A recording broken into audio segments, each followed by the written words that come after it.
It's wonderful to see you. I'm Karen Tucker, CEO of the Churchill Club, and our program tonight is called The Future of Commerce, How Will We Pay? We're privileged to have with us a diverse set of speakers who will share their personal opinions on this topic. Doug Bergeron, Bill Gajda, Bryan Lamkin, Mark Lavelle, Harshul Sanghi, and of course, our moderator, Martin Giles. Welcome, and thank you all for being here.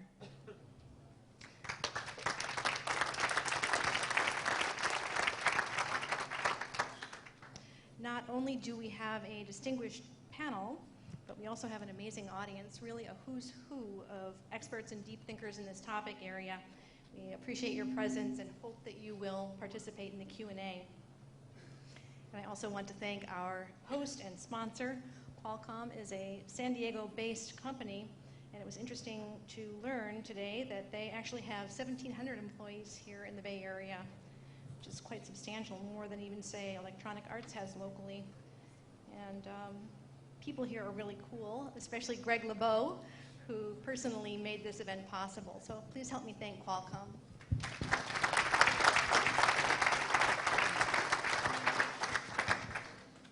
And my last special thank you goes to Victoria Brown of Zeno Group for help informing this program.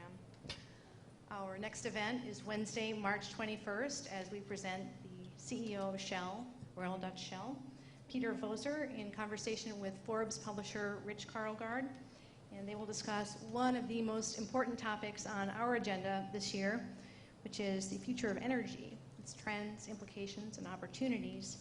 This definitely affects all of us in myriad ways, and it's going to be an amazing experience to be there and to meet Voser. So I hope that you will please try to make it if you can.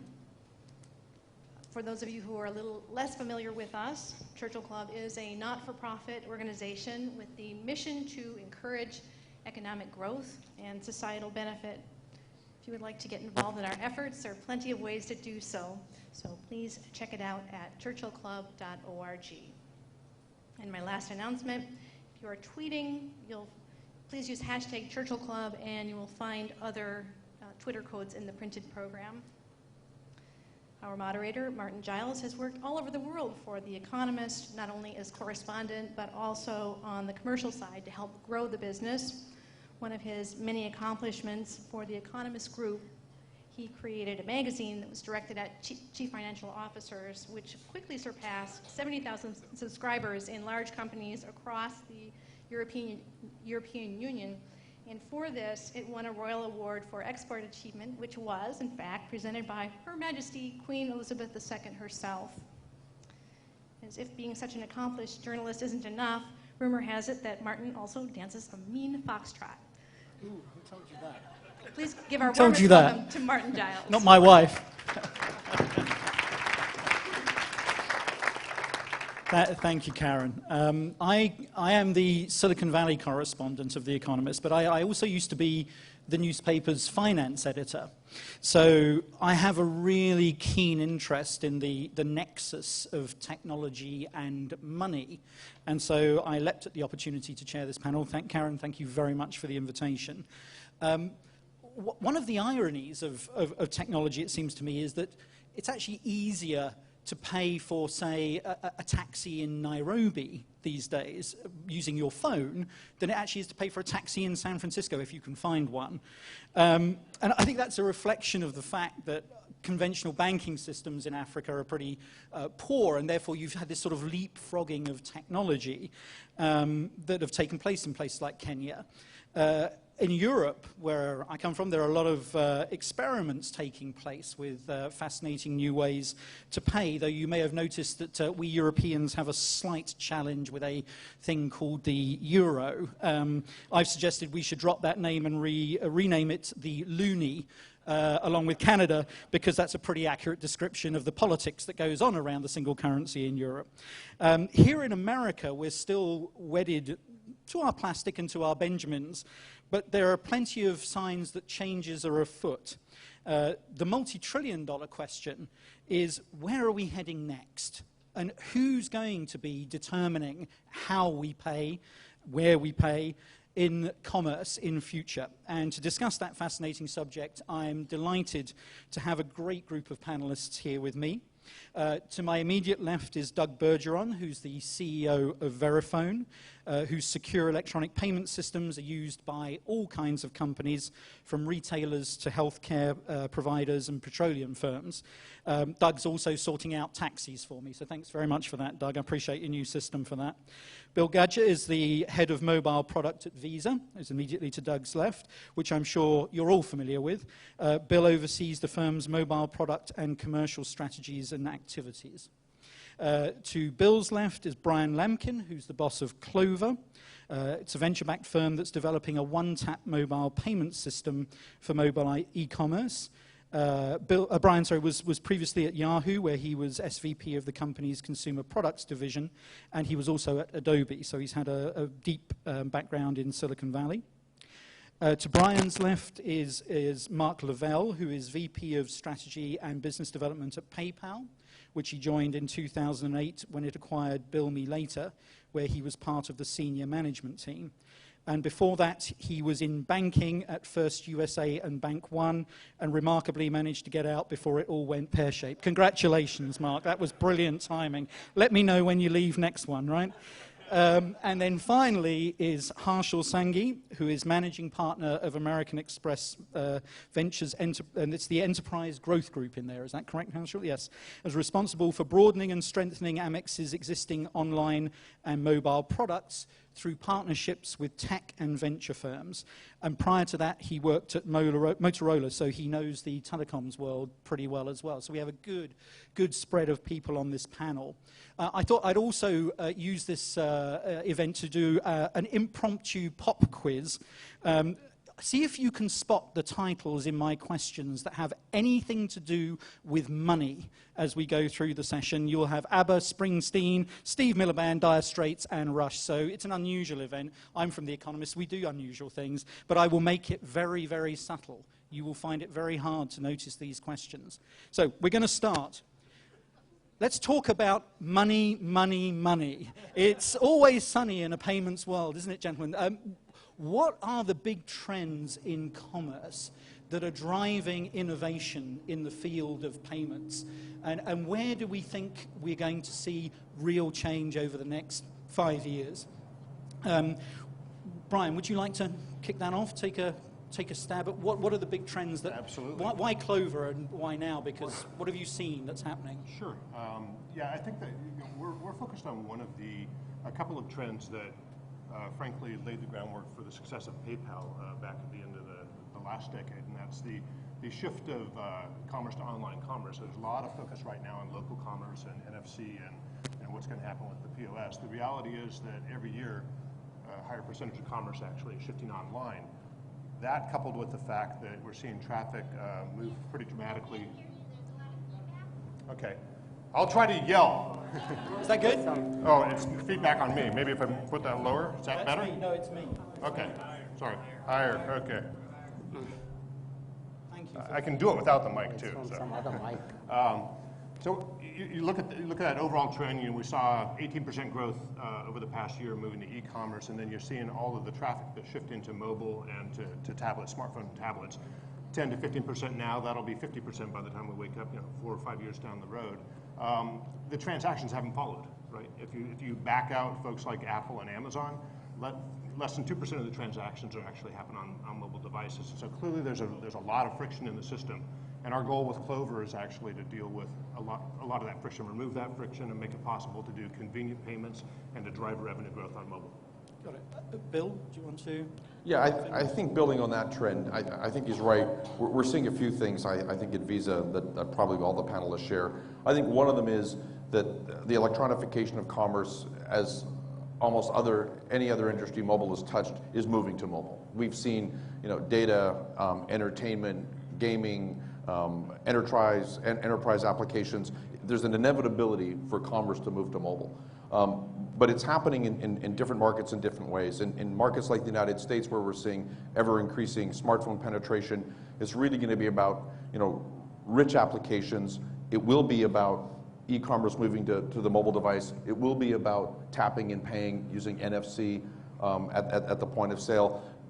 But that's going to be part of a broader commerce experience. That's got to include more customer control, linking payment types and your pre, during, and post-shopping experience, linking your loyalty cards, really putting consumers in the kind of control using the benefits of mobile that are kind of time and location dependent, how personal that device is, and we've got to solve for all of that. So if we just solve for the transaction, whether it's on a website or the point of sale, we're not doing enough because there's much more potential for mobile than that.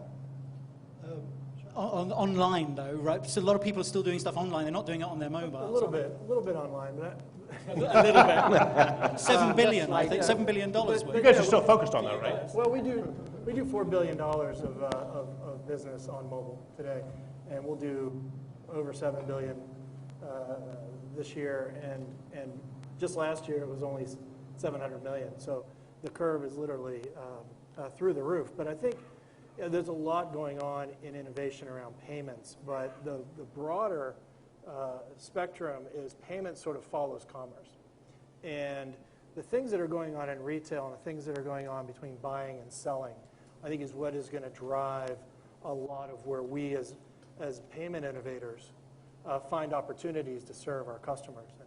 And talking to a lot of our customers at PayPal, talking to a lot of retail, there's a transformation happening there that's being driven by just the internet being a part of our daily lives. And the competition that is being brought to them by a mobile-enabled customer, an internet-enabled customer that has perfect visibility into price, perfect visibility into inventory, and this thing called thumbs up, thumbs down that all their friends are suggesting where they should go and where they should buy, is going to fundamentally transform all of selling and how merchants connect with consumers going forward. And the interesting thing about that is payments actually is a good way, a good delivery mechanism to give information and tie the loop between somebody who is actually participating in this online.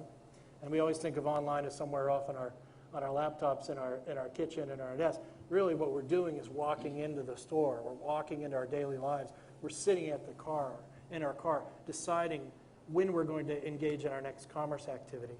And that's where the mobile phone thing, I think, comes in.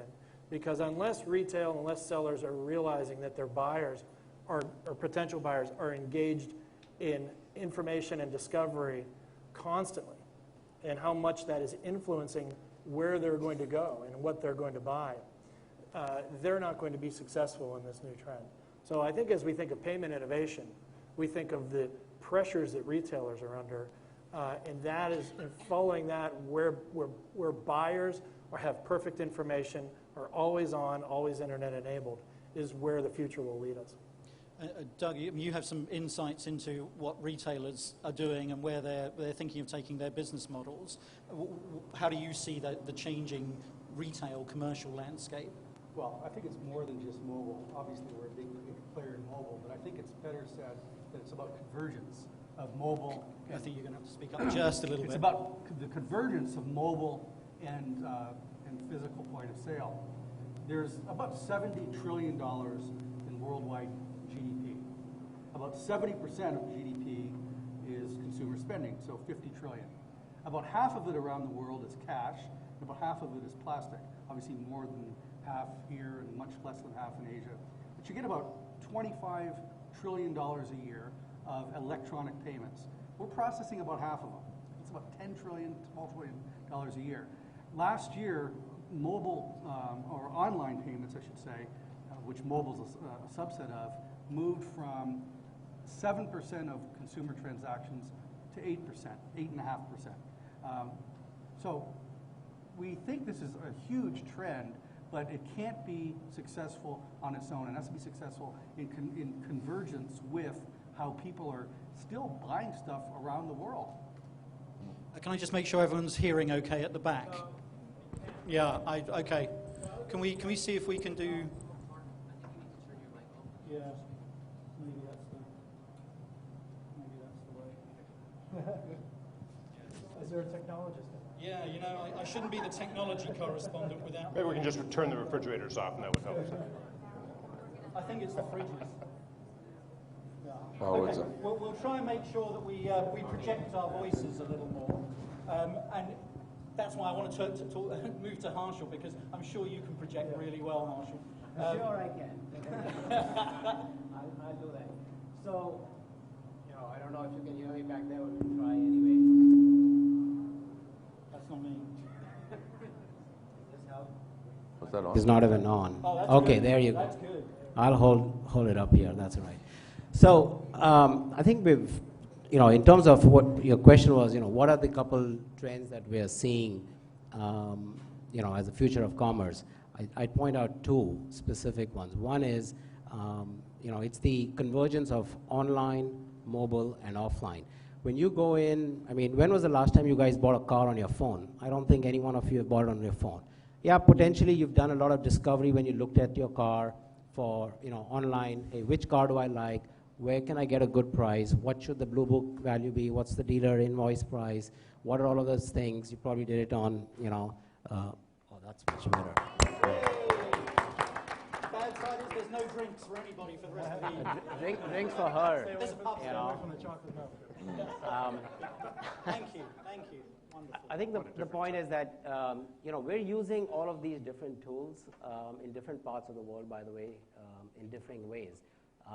If you look at the commerce journey, there's a point of discovery, there's analysis, there's transaction, and then there's engagement in terms of, loyalty and engagement after the transaction. The traditional way has been you go to a shop, you do a lot of window shopping, which all of us spouses and better halves are very fond of doing.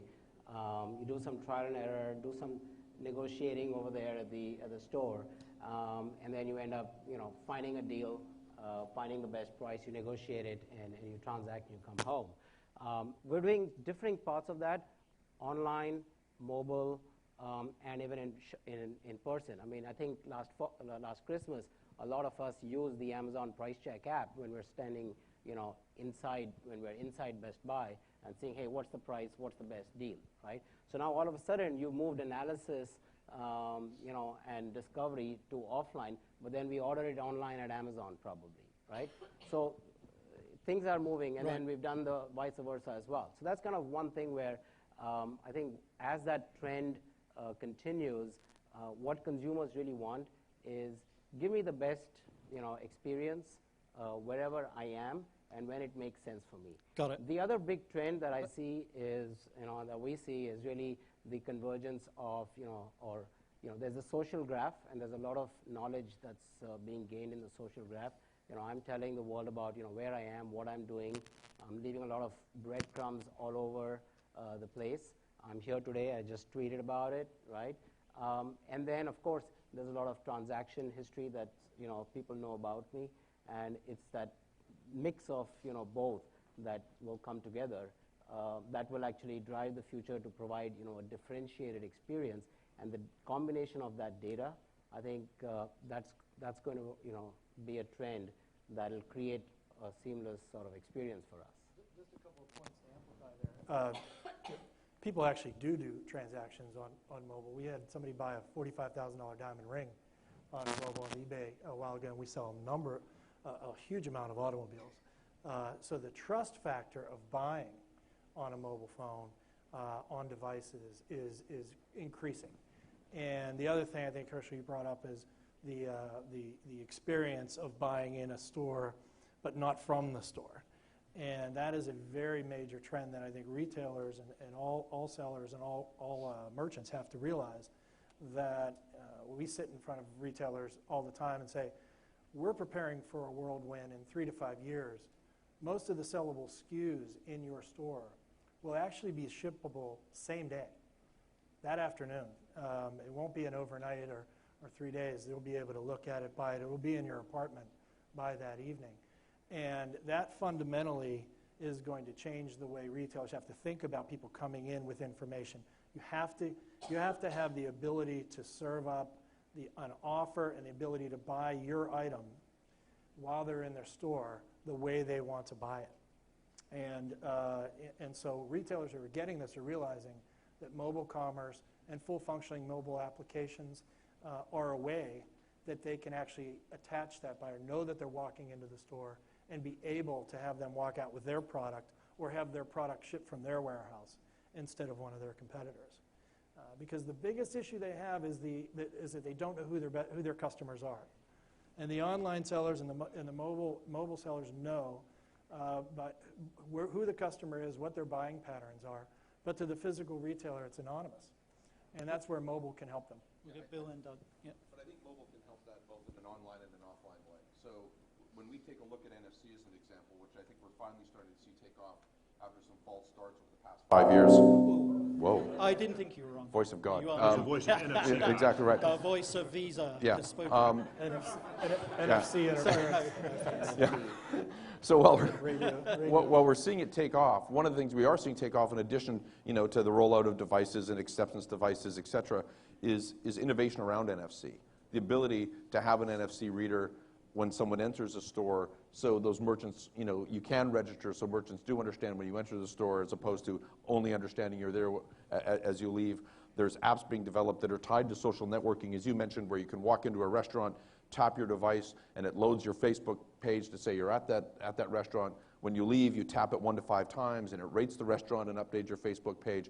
And so I think when we think about NFC as an example, we've got to think about it as part of a broader commerce experience. It certainly enables a transaction in a very secure and seamless way, but it's going to be used for much more than just enabling that transaction. And part of it will be retailers discovering their customers, delivering offers, and having a much different experience. And just in case anyone here doesn't know what NFC is, it's near-field communication, which is kind of chip that's in a phone that allows you to just wave it over a payments. But ultimately, it VeriFone all has to add up to revenue growing, right? And right now, online revenue is growing at twice the rate of local revenue. So it seems like there's a huge amount of energy there. Right. But when's it going to add up? When's it going to add up to, we talk about loyalty, we can talk about everything, but when's it going to add up to retailers are growing their revenue? Right. And they're growing it locally. When is it going to add up? Well, it's taking place, but there's a real world out there. Out of the top 1,000 national retailers, we run payment systems for about 70% of them. Of the top 200, we run 163 of them. And here's what they're saying to us. We want to play. We want to take advantage of this. We want to grow revenue. We want to know our customers, all these things. But we need some sanity. We can't turn our point-of-sale infrastructure into a research lab for 15 people throwing their hands into it. Right. They need an adult in the room to govern it, to make sure that the PayPal app doesn't clobber the Google app, and that Visa still works, and that V.me works as well as M.me or whatever the hell they're calling it. There's no M.me. There is no. Yes, there is. I registered it yesterday. It's my patent. They're also saying we just spent Patent. millions of dollars on security, on PCI compliance. We're about to spend another big load of money on EMV compliance and smart card chip technology. So all of this stuff better be secure, or I'm not going to play. So I kind of represent innovation, but innovation in a way that works. Remember, retail runs at 10 to 12% operating margins. They don't have Visa's 60% margins. They don't have Google's 60% margins. They don't have our 25% margins. These guys are in a constrained environment, and they want to play, but they can only play in a very deliberate way. And I think that's some great points there. What about looking at it from the consumer's point of view? It is confusing. It's a very confusing field out there. There are things like the price comparison app, which shows you immediate benefits. But I think a lot of people, a lot of material girls out there in the material world who are looking to sort of buy stuff, they're confused about what they should use and what about the risks around the payment systems that are emerging. So how secure is my mobile? What about privacy on this? I trust Visa. I trust PayPal because I sort of know them. I trust AMEX. Sorry, didn't want to leave you out, Harshul. But what about all these new models coming out? And maybe even... Okay, can we scrap that from the record, please? Yeah. How secure is the stuff? And how legitimate are consumers' concerns about this? Who wants to go first? I'll go first. Yeah. Is that okay? You should. Okay. You're the new guy. I think the opportunity, I was supposed to be the troublemaker, and you told me that everyone else was getting along. I said they were all getting along really well, so you should be the troublemaker. And I think that we're fundamentally convinced at Clover that the smartphone and the tablet have all the characteristics of being highly secure platforms if you develop the right system on top of it, right? So If you're letting people come in with username and password that can, they can come in and take over an account, that's not secure. But the perception out there is that the computer at home and the desktop is actually more secure than the smartphone. So if you actually use the characteristics, you use the fact that everyone has a unique phone and a unique phone number, and you can do mutual SSL, and you can really lock that down, then this has the opportunity to be a very, very secure environment. Yeah. I think if you want to get controversial, it's I don't think any of us in this room are really going to want to have our financial information in our phone. There's a secure element. Apparently, there's a couple of secure elements on the phone. A few, right? Some of them you can plug in and off. Some of them you can't. We don't think of having our financial information on our laptop either. We do have banking relationships, and we have stock relationships and mortgages, and we have these things stored with companies that we trust. So I think the fundamental question of how you can get to your financial information so that you can transact in a frictionless way, whether it's online, whether it's offline, whether it's mobile, which really doesn't matter to a consumer. When you're making a transaction, you're not thinking, oh, this is an online transaction. You're saying, I finally found what I wanted, I'm going to get it. What you want to be able to do is securely and effortlessly access your money in a way that lets you walk out of that store or close that transaction. So I think fundamentally we'll have a wallet in the cloud secured by a credential, an identity, and that identity you can take to your iPad, to your laptop, to the store down the street, or to your mobile phone. And you will be confident in that identity that you're not actually sharing all of your financial details with him. You're not giving every merchant or vendor that information. And I think that is where this will take off, because ultimately, if we're talking about the future of payment, we're all pretty well versed at pulling out and swiping, right? And the future mobile payment can't just compete with a swipe. You can't turn a swipe into a tap and say we're done. You have to fundamentally change the value proposition to consumers. And to get the ecosystem to work with you, you have to deliver something else other than just payment reconciliation. Doug. Listen, I think that's absolutely true. The first time that somebody hacks into PayPal's system and raids a whole bunch of bank accounts, because a lot of PayPal users direct transactions to ACH, all the confidence is going to be lost in a lot of the stuff that we're doing. So I think security has taken a back seat. We've continued to be real strong advocates of belts and suspenders around everything, because I think it drives consumer confidence, which will drive consumer adoption. And if there's a setback, I think it's going to set all of us back. Yeah, that being, Let's PayPal have a quick response, because I think that was a direct attack. I just want to make sure. Security is absolutely table stakes. It's the responsibility of all of us on this panel, everybody in the industry. There is no advantage to anybody having a better security. We all have to protect the payment system. But I tell you, all of us in this room have probably had their identities fallen off the back of a truck and a tape that got taken by somebody, or your credit card hacked multiple times over the last couple. Just do a Google search on the number of times companies have had to notify consumers that their credit card information has been hacked. I don't think that's necessarily dented or critically wounded our confidence in the ability to use Visa. Yet Visa cards get lost and stolen and hacked all the time. It's not a good thing. It's something we all have to fight against. But the ability for a company to protect financial information between its customers will dictate whether or not those customers choose to do business with you. Harshul, you were going to say something? American Express is a brand that's been around for more than 100 years, and it's built on security and trust and privacy, and that relationship that's been built with the consumer. And that's of the utmost importance to us. We believe that we've done some the sort of link like love experiment on Facebook, where consumers are opting in and telling us what they like. And on Facebook, we just did the recent announcement on with Twitter, where you can tweet what you like, and they're opting in and telling us those things. Those are all examples of, where consumers are now telling you information. They're leaving these breadcrumbs all over. They're telling you where they are. We do a Foursquare check-in, and millions of our customers have redeemed real money using that our sort of check-in with Foursquare.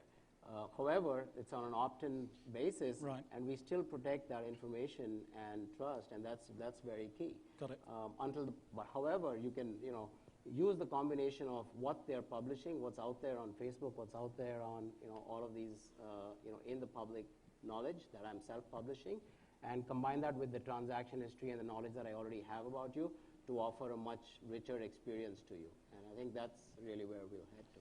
But you very quickly, yeah. Well, just quickly, I think that there's no doubt that for any of these new payment technologies around mobile to take off, there's the trust model, right, and that's going to be all about brand and us living up to our expectations. But it's also going to be about some consumer education in terms of how these things are used. But if you think about, and we take a look at what's happening in e-commerce, people's increasing ability to put all of their payment details, addresses, ship to, bill to, onto many, many websites or onto the next mobile application, they're going to put those credentials or trust a Visa or a trusted services manager or whoever, their bank, to put those credentials onto a mobile device if it creates that new commerce experience for them. We call it a secure element for a reason. I get a kick out of opt-in. I mean, it's 3 pages of fine print, and you say, I agree. Whoever says, I don't agree. Everybody says, I agree. And the fact is, I think even more tantamount than security is privacy. We talk about aggregating all of this data about all of our transactions and where we're going in this whole social map. It feels to me, and maybe it's because I'm older than some of the guys on our team, but it feels to me like we're setting ourselves up for ankle bracelet technology. We're going to be, always in, always on, always visible, and it's a little scary. In what sense? So ankle bracelet in the sense that we're going to be tracked everywhere. Yeah. And it's called Google. I mean, there's already lots of tracking going on. It's like and Facebook and everybody else. But didn't mean to pick on Google. Can I be a little contrarian on this, actually? Yes, I mean, you can. I started off speaking on behalf of security, but there was a lot of talk in the early days of PayPal about, this new thing is not going to be secure, and they managed to build a pretty nice little business that's going to exceed MasterCard with very nice margins. I'm quite envious, actually. So I think convenience and actually enabling something that you couldn't do before trumps security. The question is, what are we delivering on the smartphone that actually makes consumers want to come and use this thing? Right. Where is the convenience? Where is the delight? I think it's a very good point. I'm not sure it trumps security, because I think we're all concerned most of all about money and security. But it's the hygiene factor. Right. Yeah. But you've put your finger on a really interesting question, and it's the sort of chicken and egg question that payment systems. I've been writing a story for the last 5 years that says every year, and my editors remind me of this. Here comes mobile. This is the year when the entire payments universe is going to change. And then I talk to retailers, and they go, no. Because what's in it for me? By the way, all of this money that I get charged, if you can bring down these fees, these wonderful merchant fees and other things that you charge me, then I might think that you're the one, you're the person I want to put my arms around and hug at checkout. But if you don't do that, that's not interesting to me. Where's the big save for me? Imagine I'm Walmart. Convince me. Oh, you picked a tough one there. Walmart. anything up from 0. Okay, Safeway. Well, the cost is certainly an important element to sellers and retailers, but I'd contend that they're in a much dire situation if they are. In a lot of cases, you're just getting e-commerce figured out, and suddenly mobile commerce takes off, and then you've got to go figure out what Foursquare is and Facebook and social and what like means and doesn't mean. And so what retailers and sellers really need is the ability to compete in the information and digital age and understand that their customers and prospective customers are spending most of their time now in a digital world, sharing information, liking and unliking things, showing intent to make purchases that have to be picked up, or else somebody else is going to pick up that signal and close that sale. So the old ways we used to get customers are now thrown out, and you need to be able to participate in this area. When you start talking about that, you start less talking about 1 basis point plus or minus. And I think that's where mobile, the concept of the future of payments continues to lead us, is that it has to be more value add to the buyer, to the customer. Right. Right? Because I agree, security is table stakes, but convenience, making them feel empowered, saving them time, making them enjoy their money more. I think that's absolutely right. You know, there's no such thing as money for nothing. Yeah. But Less control than they've ever had over the consumer, right? Right. With and mobile Right. is one of the key technologies enabling it. I mean, 30 years ago, storefront windows, retailers far apart, you went into the shop, you never left, you were a price taker. Right. All of that's thrown out the window with mobile now, right? And increasingly, as these phones get smarter and applications get richer and consumers get smarter, we're going to see consumers in control more than ever before. And so it's really going to be about merchants. When we talk about consumer delight, they don't have a choice anymore. That's going to become table stakes. And mobile is a channel that can work against them if they get it wrong, and can be really powerful if they get it right. But you're going to have to solve the consumer issue. So to build on that, what's your favorite mobile payment app, Martin? my favorite mobile payment app, it's not a triangle, it's the other one. Just It's, Yeah, but so it could be a far. triangle soon. No. We'll come to so that my in a minute. favorite mobile That's an payment app is interesting actually segue, Martin. Chipotle, right?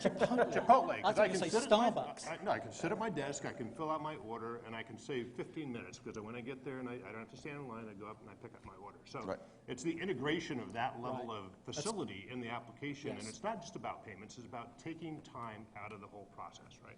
Got it. That's what we need to be doing here. I think that's absolutely, that's the ka-ching moment. Doug, do you have a sort of view on what it's going to take? I mean, you see a lot of consumer data, a lot of consumer behavior at VeriFone. What do you think is going to make consumers really rush to adopt a particular solution? I mean, ultimately, if NFC is the communication modality, we're going to have to get phones with NFC in them. I think there's only Nexus 1 from Samsung that has it right now, and half of them that were sold to Google employees. So other than that, when we talk to major retailers, all those customers I talked about making investments in upgrading for NFC, running the PayPal app, running the Google app, running the ISIS app, they say, they go home that night and they ask their teenagers, do you have NFC on your phone?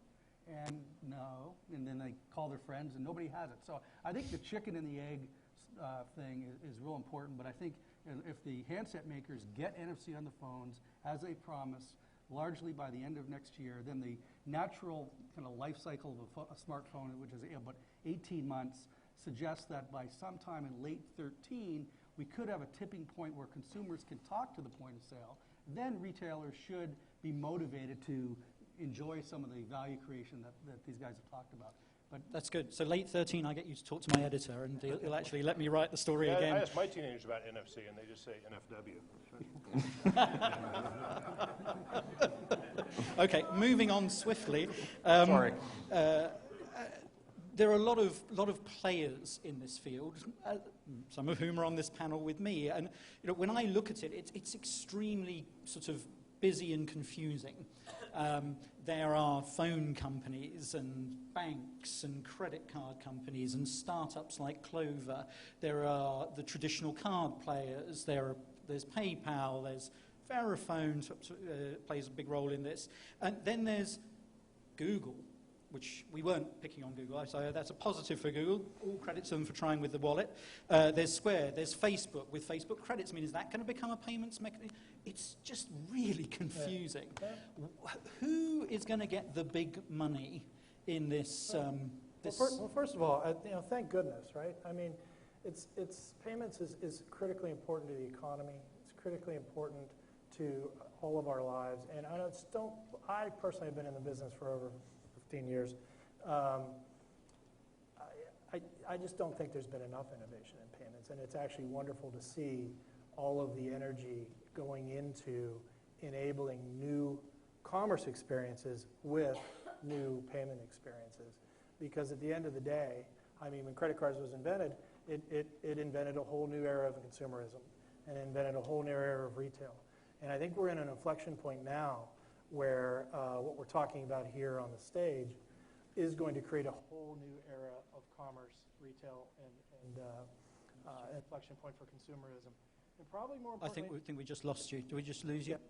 You came back. in other parts of the world where we will leapfrog some of the infrastructure issues that the same way technology in telecom has been leapfrogged in developing parts of the world. The same way my 4 daughters will never have a landline or a passbook savings account. That there's going to be a leapfrog in money over the next 5 years that I think will be very compelling because of what we're seeing today.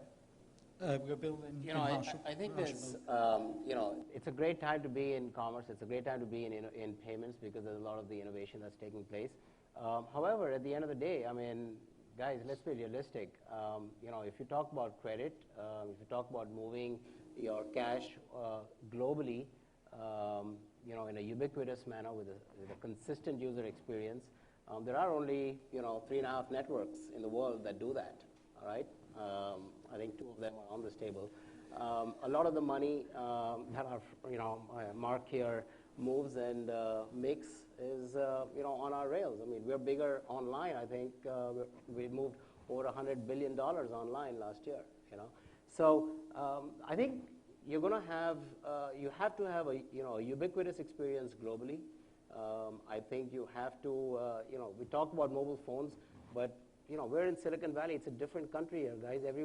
Each one of us here has a smartphone.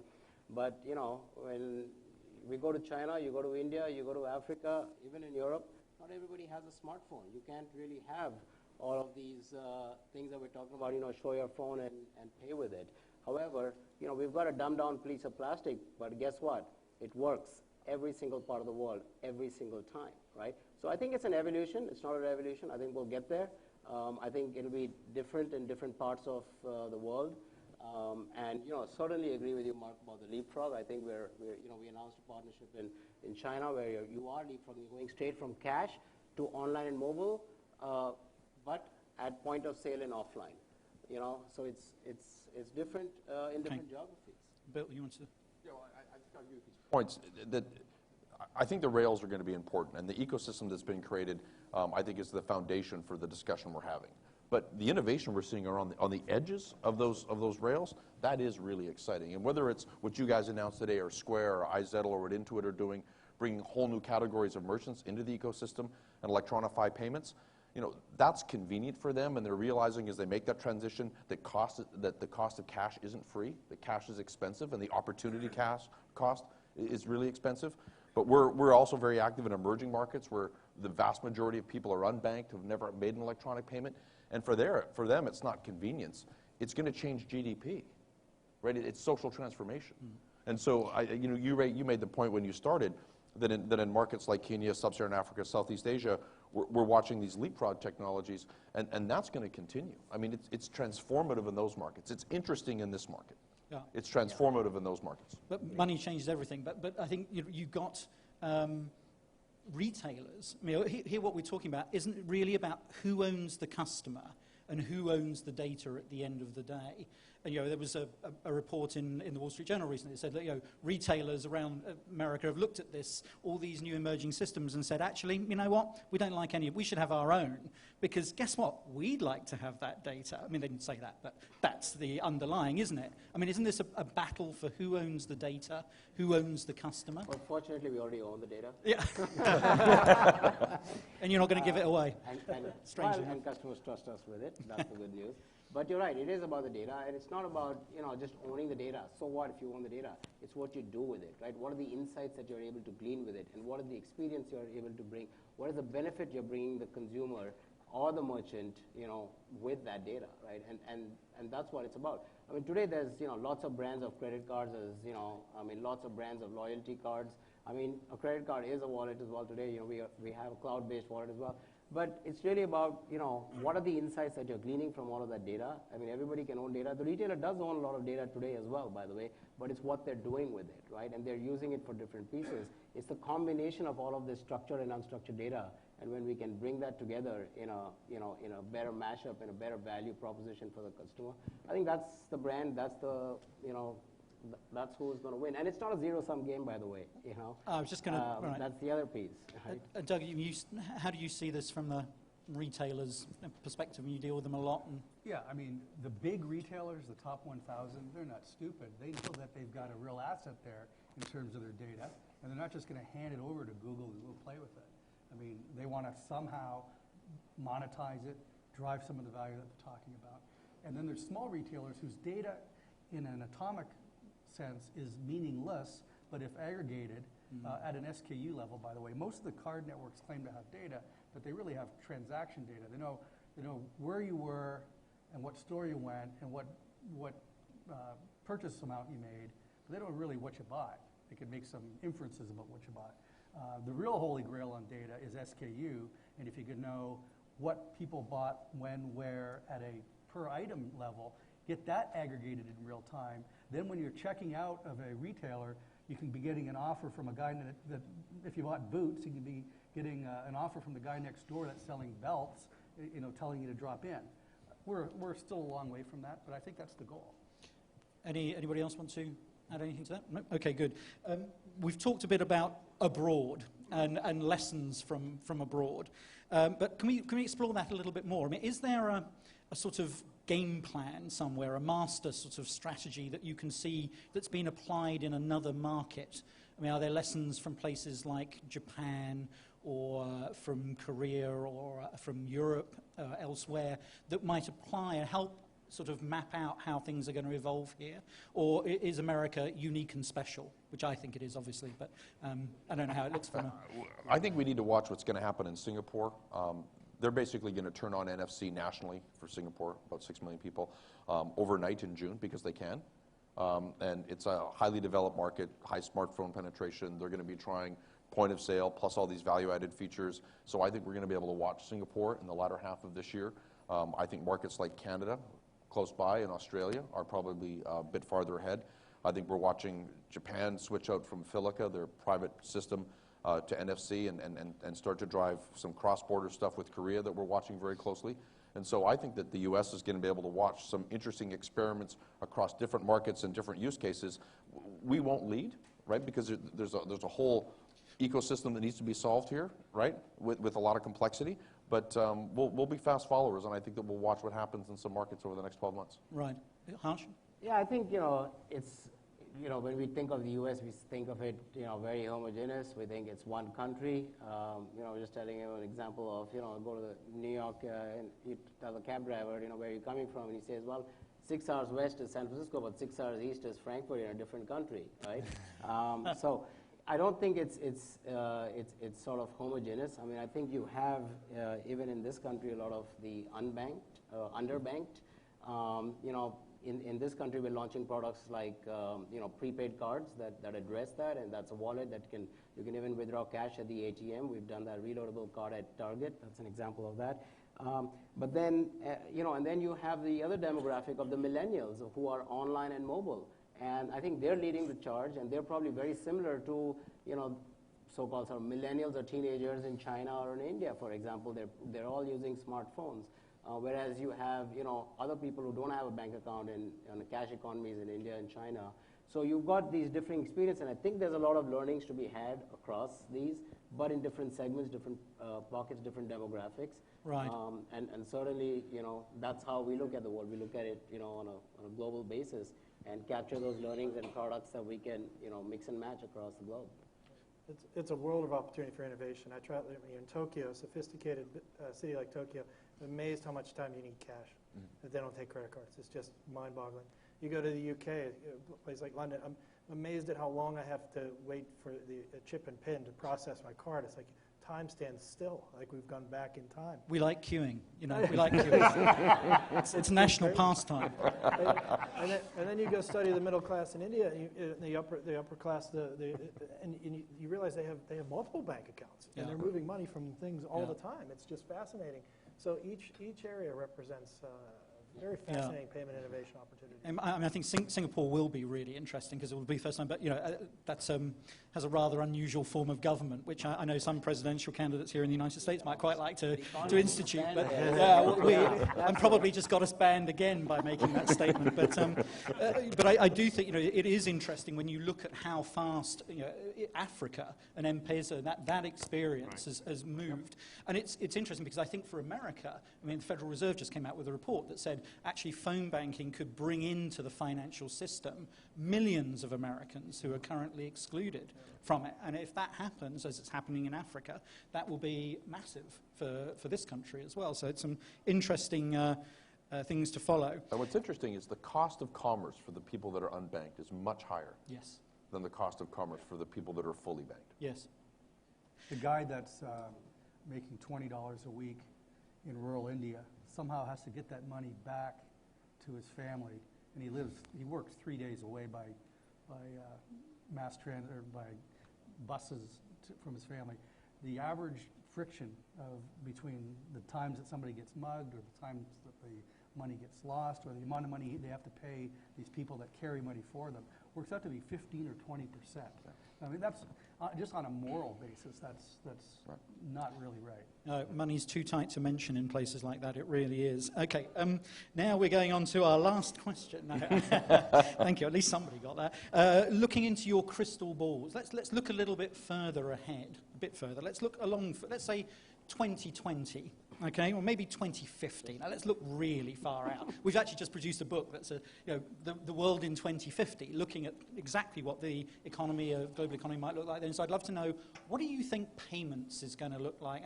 Are we still going to be using credit cards? Is that 2050 or 2050. Let's go 2050. Let's out to 2050. Yeah, starting in 2050. I wish it was. Let's look out. I mean, what kinds of mega trends are there going to be in payments? I mean, will there still be an AMEX? Will there still be a Visa? Will there? What Listen, kinds of? I'll chime in first. I definitely think AMEX being a 162-year-old company, I think 35 years is a very short time span, and will be here 35 years from now. I also do think 35 years from now it'll continue to remain a trusted brand. 35 years back, when I look at it in my life, I used American Express to travel with the traveler's checks. I used it to book travel. So it is a part of my life then. It will continue to be a part of my life and experience, in 2015, I think, for a lot of our customers and more. But if you just want to throw some wild stuff out there, I think, if 35 years ago, which is what 2050 is today, 35 years from today, I told you that you'll be checking your mail every minute, right? And by the way, it'll only show up every 5 to 10 minutes, depending on the phone you use or the network you use. All right, you'd be saying, I'm totally stupid, right? Are you kidding me? All right, so in 35 years, a lot can change. But I do think, maybe it's be some simple things where I'll look you in the eye, I'll shake your hand, and the transaction will pass through, and and you know what? The technologies for that actually exist today with the retina recognition and the fingerprint sensing. So it's not that outrageous to think that it's could not. happen. It's absolutely We're not. doing the Vulcan But cash just to be transparent, throw something out there. I have no idea whether it'll happen, but 2050 is a long way off. The Vulcan cash, I'm very taken with that. I'll make sure that comes into my next article. But maybe Clover, what can we see in terms of trust? I mean, because you made that, I think it's a really important point. I mean, it's trust, right? It is trust. Because it's money. Exactly. It's money and health are the things we care about. Trust. Where else might we trust beyond where we trust today? I mean, I'm going to throw in here people like the Apples of this world, who will no doubt come out with an iWallet at some stage later this year, which will have NFC, which is going to have 250 million iTunes customers getting their monthly statements in it. No doubt. There are brands and there are new players, there are new forms emerging. Could we have the Apple Bank or the Clover Bank or the Clover? Absolutely. Yeah, I thought you might say that. Where else might we get disruptors from? But I think it's going to be really cool, first of all. It's going to be a fabulous place to live 35 years from now. And it's going to be funny to tell stories about, when Grandpa used to carry around this leather thing that had all these pieces of plastic in it. And Grandma had this purse filled with paper and coupons and things like that. And because ultimately in that world, and I think it's probably going to happen faster than we realize, the concepts of identity and currency will merge and actually just become part of the fabric of our lives. And they won't become separate things that if we did not bring them with us physically, that they would not be with us. And we will be introduced to things virtually. People will know us, and it will all be within our control. We'll certainly have to work out all the privacy issues along the way. But I think it'll be a world that is frictionless, fun, and has a lot more control on the consumer side for how they deal with their. That's great. When you say smartphone, it'll sound like you said horseless buggy. I don't think your grandkids or great-grandkids will ask, well, when were phones ever done? And by the way, why do you still call it a phone? Right? That's true. It's Bill? a different It's one. like taping a show. Yeah, I think that's right. I think it'll be just really big C commerce because it's, like you said, it's money today, but it's going to be your health payments, it's going to be your identity, it's going to be the way you travel. It'll all be the same thing, right? Because it's just, that's other forms of commerce, right? And it'll be big C commerce by then. Doug? I think 38 years from now will certainly be after the shakeout of all these small payments companies. I mean, Yes! No, I was glad you said they'll be in their Z round funding. They'll be no, I mean, if you think it's I chaotic, didn't realize you're so hostile. I Very disrespectful. think there's room for everybody. Money can't buy you love, you know that. Money can't buy you love. I absolutely agree. Good, thank you all. I'd like to take questions from the floor. We have some, there's one over there, we have some microphones coming. If you could just wait till the microphone's there. Announce yourself and the question. One here. Yes, my name is Raj Jain. I'm CEO of Aras Software, a company which is focused on electronic payments. And thanks very much to the panel. Fascinating conversation. But, you know, taking the cue from 2050 and coming down south towards much closer where we are, looking at the next 36 months. So 2015 maybe. So my question is two-part. One is, the unanimity seems to be that it's really eventually the customer experience which will facilitate which form factor will really get to be dominant. Given that premise, so my first part of the question is it going to be commerce on the tablet a lot more dominant versus commerce on the mobile phones? Purely because on the tablet, little larger screen, yet mobile enough, and you can see a better enhanced experience? Yep. That's first part of the question. Got that one?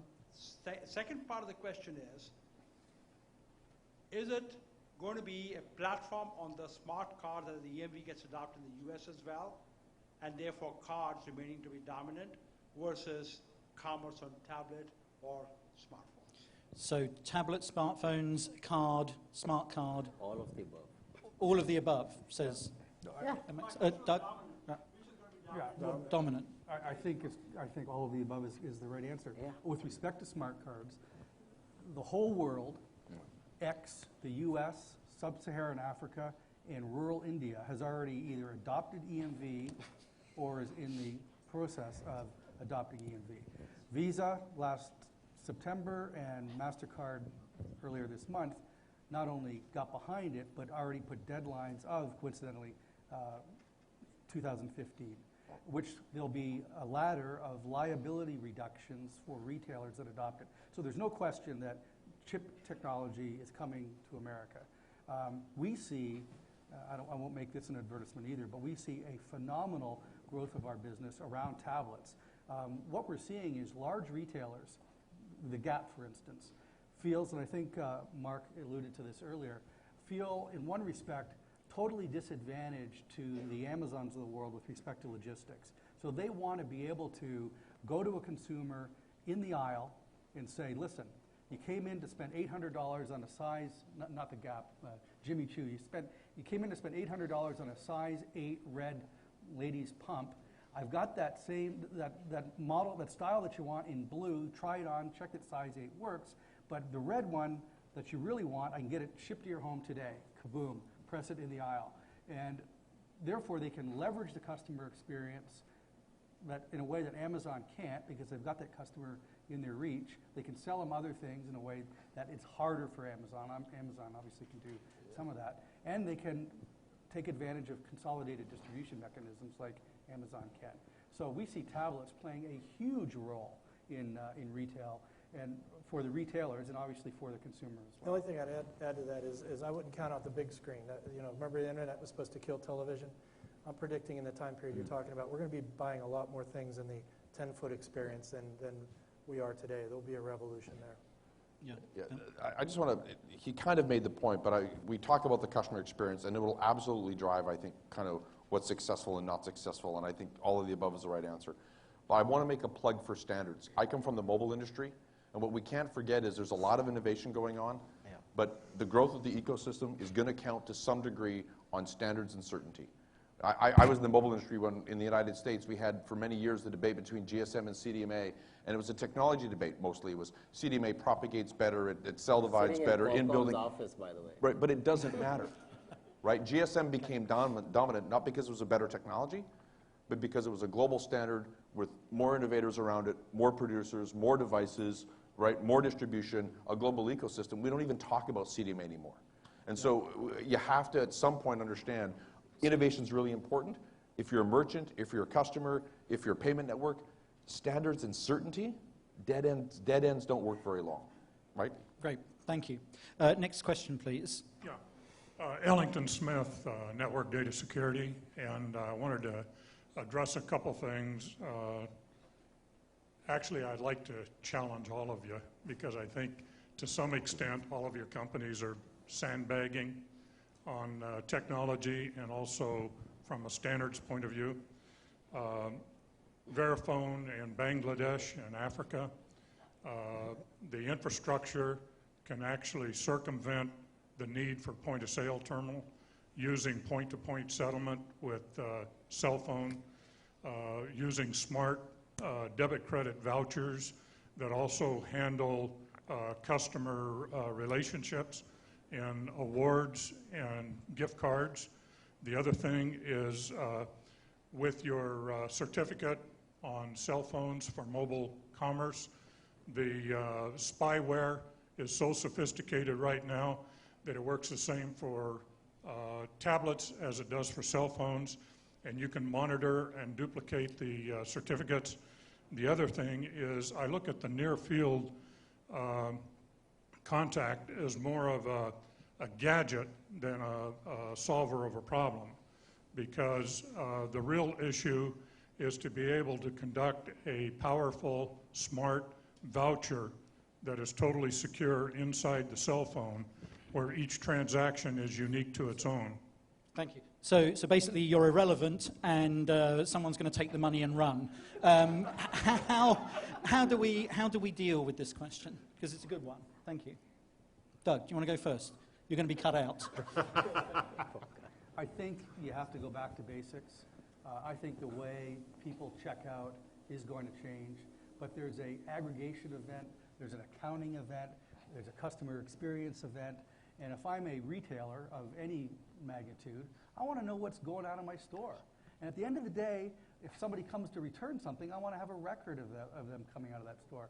So I think our value proposition, even in places like Bangladesh and India, will change over the years, but I think there's still an extremely relevant place for us to be. And to your comment on standardization, that's the role, frankly, we played 30 years ago. You know, we didn't end up with a checkout line for Visa and a checkout line for debit and a checkout line for American Express. What we did is we formed groups which ended up forming standards, and Visa took a lot of the lead in standards as well. And all of the types of existing forms of payment worked cohesively together. And I think that's going to happen, but it's going to be messy until we get there. And I think that's exactly right. I think all of the things you talked about are possible, and we're enabling some of them. But you know, let's be honest. There's 2.2 billion Visa cards today in force. It's still growing rapidly. And if you take a look at all the payment brands, more than 3 billion cards and growing rapidly. And so the point of sale and the kind of standards and the one terminal at a point of sale, it's still important. It's going to be important for a long time while we sort all of this stuff out. What about the security part of the question? And how secure is all this going to be? Someone going to come along and skim my phone much more easily than they can walk off with my credit card?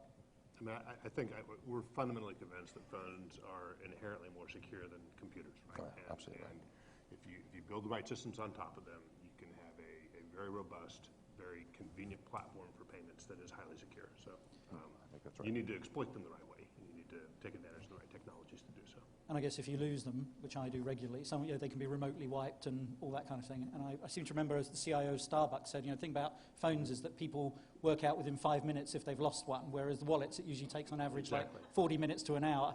And you're not storing that information unencrypted on the phone. Thank you. It was a great question.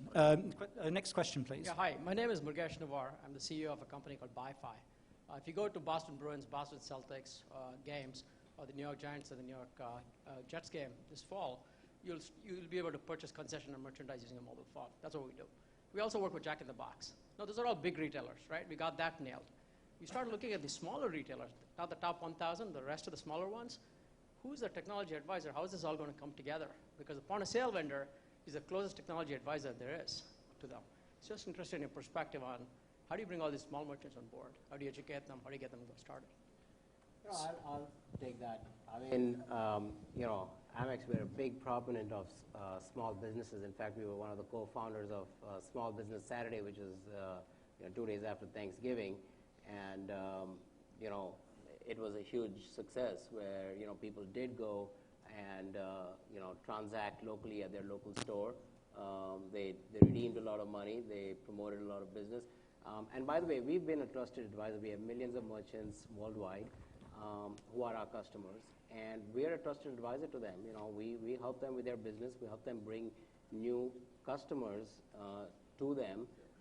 We help them with, marketing analysis. We've been helping them go, online with, in terms of how do you do social marketing? How do you do online marketing? How do you create online storefronts? We've been helping these merchants, and being a trusted advisor, that's one of the big sort of value propositions that we bring to the table, is being that trusted advisor. We continue, we hope to continue to do that. We hope to continue to grow that into, more merchants, a much more broader coverage. So yeah, we look at that as a key piece of what we bring to the table.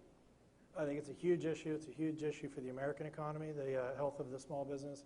It's a massive issue for the developing economies across the world. And eBay Inc. has had a business of enabling small businesses online and actually providing them with scale infrastructure to participate in commerce. And the biggest thing is connecting them to consumers and allowing them to access the payment network, which a lot of them have difficulties doing because it's so complex, and providing them the trust imprimatur of a brand like PayPal that says, you can trust me to buy your products and services. I think we have to go deeper into that. We have to provide them with the fulfillment and logistics. They have to be able to participate in global commerce. They have to be able to find, even though they're a small seller in Denver, they got to find the buyer in Brazil. And and we think that eBay, we're going to be one of the companies that really help facilitate those small and medium-sized merchants to succeed. Great. Great question. Thank you. Shame about your choice of football teams. 49ers are so much better. But anyway. Next question, please. Over here at the back. Chip Fishburne with Qualcomm. First of all, Martin, really great job as a moderator tonight. It's not an easy job, and you did a really great job keeping the panel engaged. So I think we ought to all give Martin a good hand. Lousy taste in music, though. All right, now that we got that out of the way, you touched on a couple of points tonight that I think candidly are part of which is holding mobile payments back. One is who owns the data, and the second is you didn't call it interchange, but you touched on it. And so I'd like to get the panel's reaction, whoever will volunteer, on this thing we're hearing about a retail consortium, maybe. So I'll leave it at that.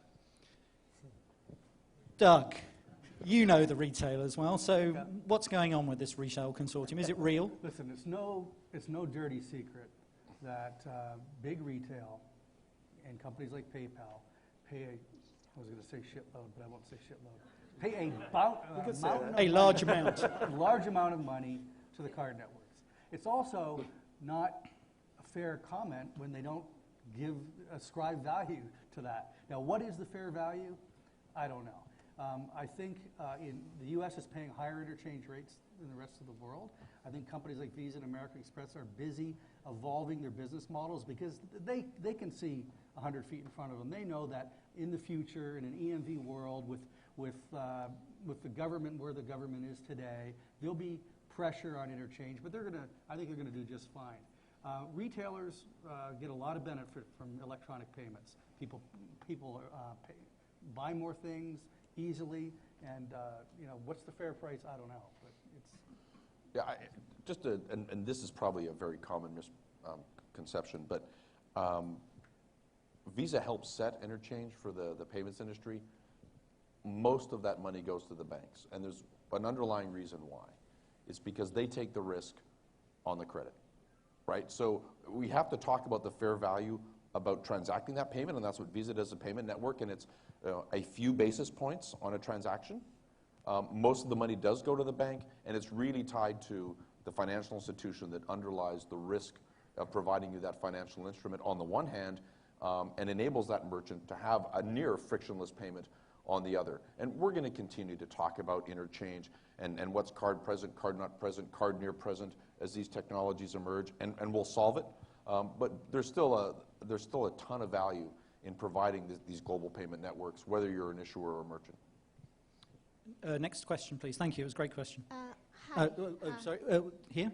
Great. Yeah. Thank you. Hi, I'm Ritu. I'm advising a couple of e-commerce and internet e-commerce companies.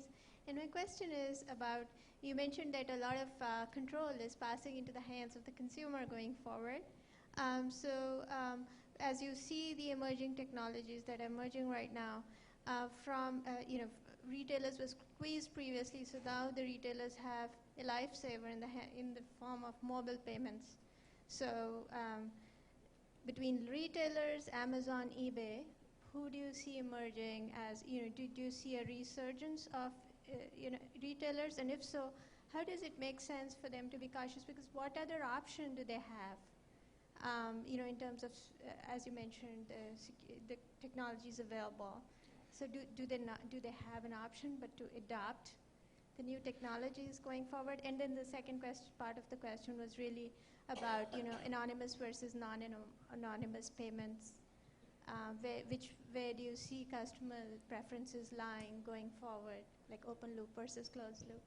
So basically, does anybody have a choice here? Is this a democratic process, or basically retailers going to get whatever is given to them?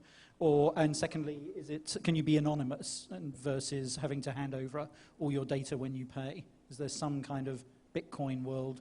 I guess is that the question? Sort of Bitcoin.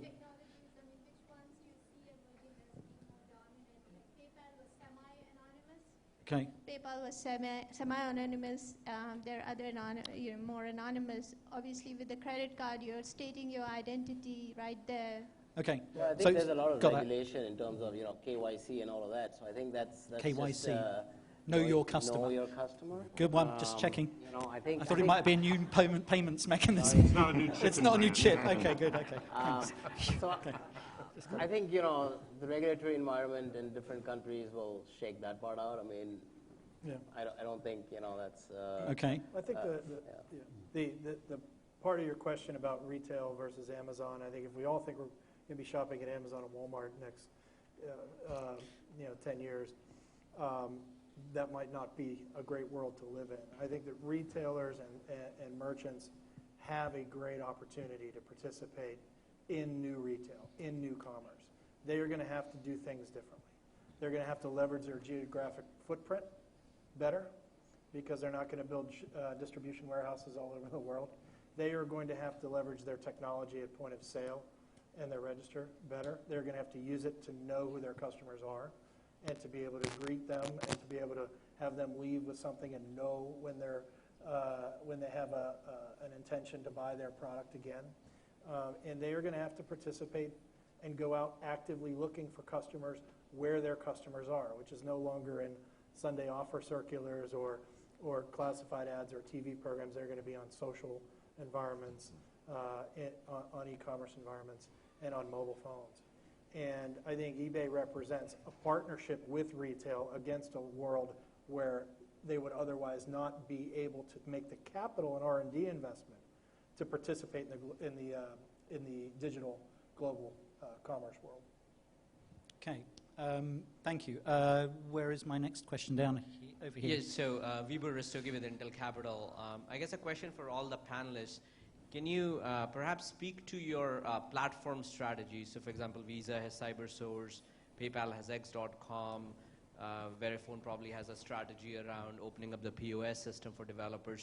So what are your guys' strategies for incubating innovation around your platforms? You know, you have a very competitively differentiated position. How are you letting the ecosystem benefit, and then you obviously benefit from that as well? Doug? Oh, we've been open for years. We actively encourage developers of gift cards, loyalty cards, you name it. There's hundreds of age identification for liquor stores to write applications to the VeriFone platform and then instantly be able to have access to 70% of American retail and 50% worldwide. So that's the no secret of our strategy for many years. Doug? Sorry. I'll give you our Bill? platform strategy in less than a minute. So we're going to license the PayWave application, which enables NFC as openly as we can to allow our issuers to decide on how they want to engage on various or with various mobile players regarding NFC.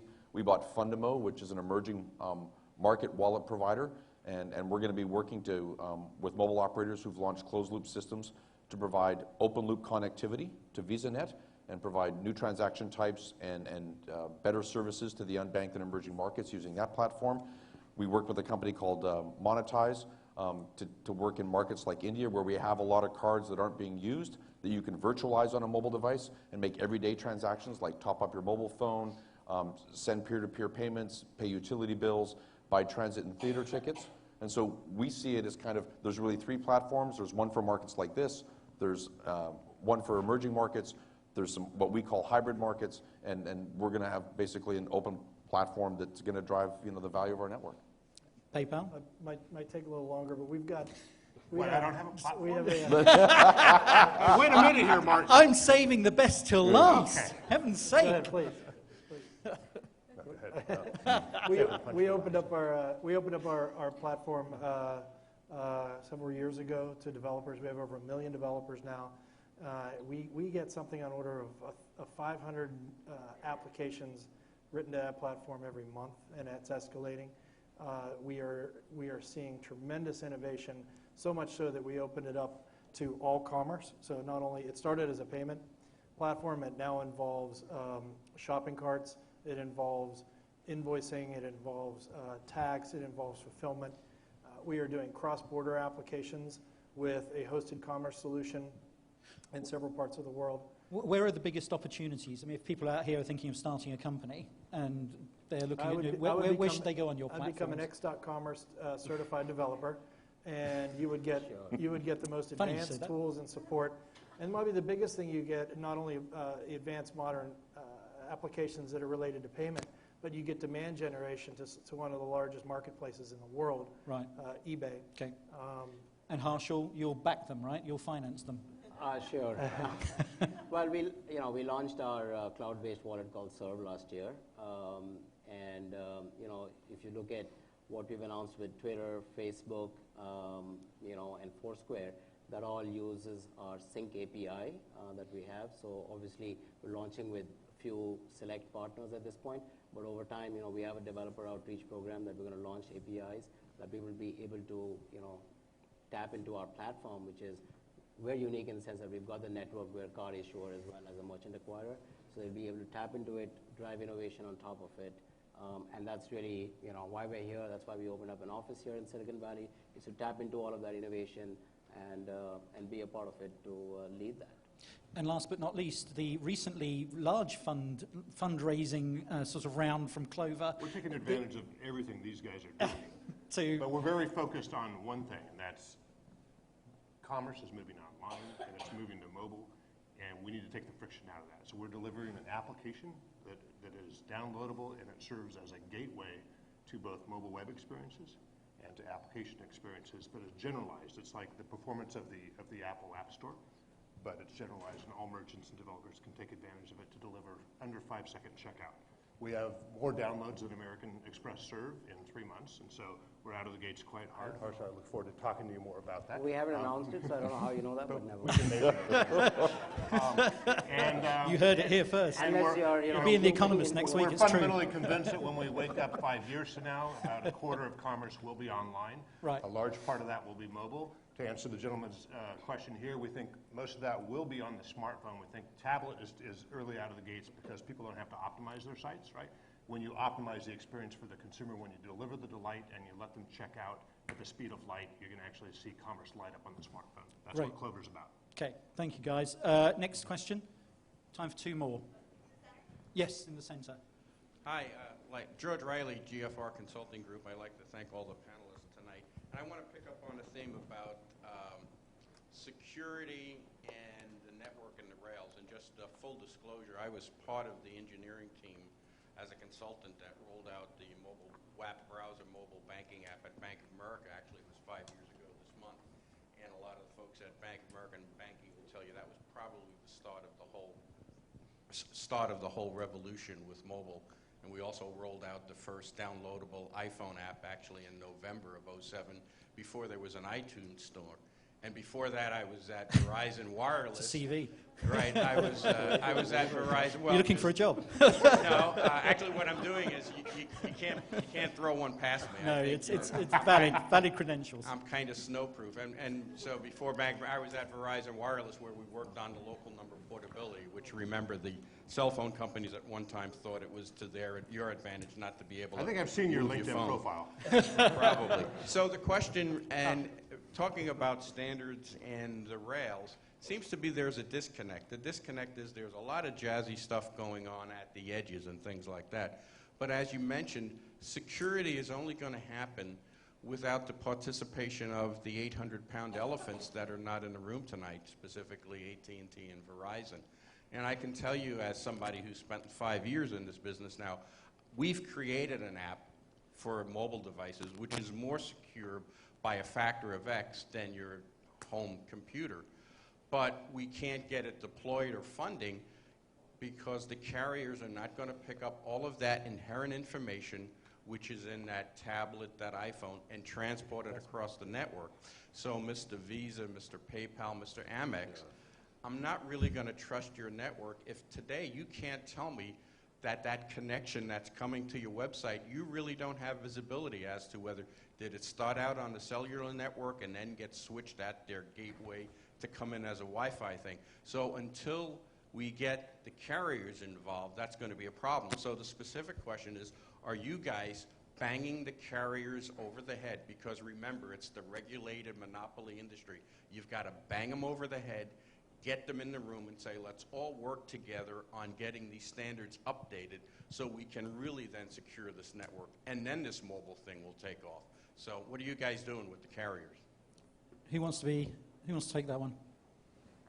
Well, we're part of ISIS, which is a a carrier initiative for the mobile wallet. So we've announced that. And AT&T and Verizon are in that, right? We've also announced their solution. a partnership with Verizon for Bill My Phone partnership. Using our cloud-based wallet again. So that's something that we're working directly with Verizon on, and other carriers as well. Anybody else want to say anything about the carrier? We've got a good relationship with carriers. We do carrier billing through offer that to our digital goods retailers through the service. I think we operate a cloud-based wallet. We won't put people's financial information on the phone, and we won't send your credit card or bank credentials back to the phone or allow it to be embedded in the phone. It's a password credential protected wallet in the cloud that doesn't share that information and doesn't require it to be stored in places like cell phones or computers or tablets. So I think we have very, very sophisticated and proven capabilities in fraud and security, developed through some of the harshest environments in the world to understand buyer and seller and transaction risk, and we're very, very confident that our customers' ability to access their mobile wallet through a tablet, through a mobile phone, through a PIN pad, or even through a television is secure. Yeah, the only thing I'd add is that we think both things are going to happen. So we have a v.me wallet to create this frictionless checkout that we're launching. And again, we're going to use aliasing and tokens to make sure that those credentials aren't passed over the network. And I think we all approach security in terms of this cloud-based security the same way. When you put your credentials on a device with an NFC, they are hardened. But whether you tap that phone or tap a plastic card, it's the same payment transaction. So you're not changing the way a payment's made from physical plastic or a phone in terms of the way that transaction is handled on the various networks. I mean, the thing that we have to understand, and we have close relationships with the mobile operators and participate in ISIS, et cetera, is they have a role to play, I think, in the distribution. They subsidize these devices heavily, which is why we're seeing the battle over the secure element in the United States and why Verizon thinks it can turn off the Google Wallet on devices it subsidizes. We're going to have to watch that battle play out in markets where subsidies are as high as they are, like the United States. But you can't discount the role the mobile operators have in terms of their marketing budgets, their brand, their distribution, and ultimately their control over the configuration of that device. So you can't ignore them, and we're going to find the right way to play with them. Great question. Thank you for bringing other 800-pound gorillas into the room. Last question. If you make it reasonably brief, please. Okay. So my name is Gagan Mehra. I lead the commerce practice for Deloitte Consulting. My question is, we talked a lot about the consumer space. How do you see the future of payments playing out in the B2B space? B2B space. I mean, the B2B space is a big part of commerce. We are enabling a lot of that today. In fact, I'll give you an example of, in the US itself, of course, we're doing a lot of that over credit and other mechanisms.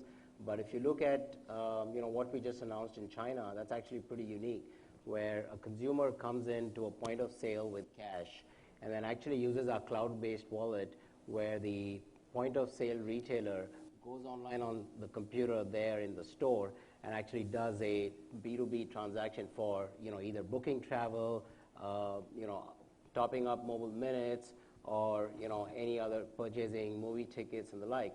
So that's actually a combination of B2B where it's and consumer, but at a point of sale. So you're going to see this. Definitely B2B is a huge piece of it. A lot of money is moved there.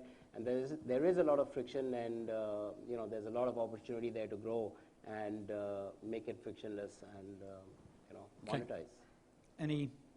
No, we're done. Yeah. Okay, we're done. The Lady Gaga money honey here tells me it is time to stop. Ladies and gentlemen, please would you thank my panelists who have done a terrific job. Really, really very good. And as my favorite economist, P. Diddy, says, it's all about the Benjamins. And I have walked the line very finely this evening, and that's not a musical one, but it was written by Johnny Cash, so, it's close. Okay, thank you all very much. Karen.